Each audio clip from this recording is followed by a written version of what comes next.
I would like to welcome you to biology at Khan Academy. And biology, as you might know, is the study of life. And I can't really imagine anything more interesting than the study of life. And when I say life, I'm not just talking about us, human beings. I'm talking about all animals. I'm talking about plants. I'm talking about bacteria. And it really is fascinating. How do we start off with inanimate molecules and atoms? This right here is a molecule of DNA. How do we start with things like that? And we get the complexity of living things. And you might be saying, well, what makes something living? Well, living things convert energy from one form to another. They use that energy to grow. They use that energy to change. And I guess growth is a form of change. They use that energy to reproduce. And these are all, in and of themselves, fascinating questions. How do they do this?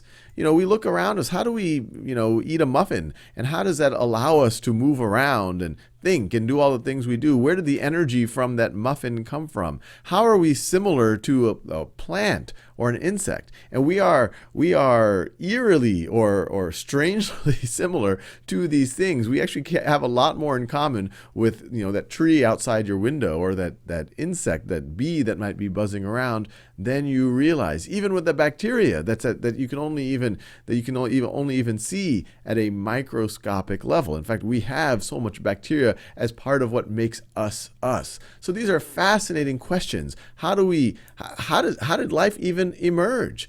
And so over the course of what you see in biology on Khan Academy, we're going to answer these fundamental, fascinating questions. We're going to think about things like energy and the role of energy in life. We're going to think about important molecules in biology, and perhaps most importantly, DNA and its role in reproduction and containing information. And we're going to study cells, which are the basic building block of life. And as we'll see, even though we view cells as these super, super small things, cells in and of themselves are incredibly complex. And if you compare them to an atomic scale, they're quite large. In fact, this blue background that I have there, that's the surface of an immune cell. And what you see here emerging from it, these little yellow things, these are AIDS viruses emerging from an immune cell. So even though you imagine cells as these very, very small microscopic things, there's incredible complexity. Even viruses. Viruses are one of these fascinating things that kind of are right on the edge between life and non-life. They definitely reproduce and they definitely evolve. But they don't necessarily have a metabolism, and we'll learn a lot more about that. They don't necessarily use energy and growth in the same way that we would associate with life.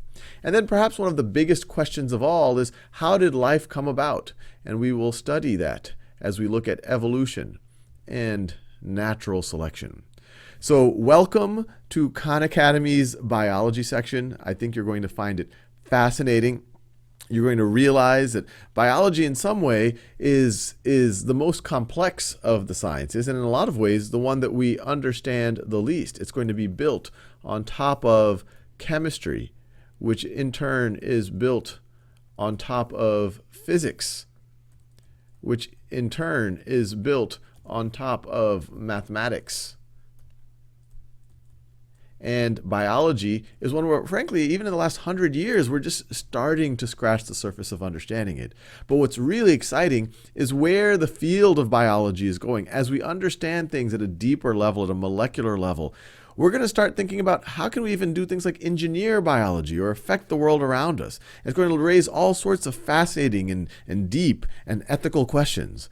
So hopefully you enjoy this. Biology is one of the most, arguably, maybe the most fascinating subject of all. I don't want to offend the chemists and the physicists out there. I actually find those quite fascinating as well. But we're going to answer, or attempt to start to answer, some of the most fundamental questions of our existence.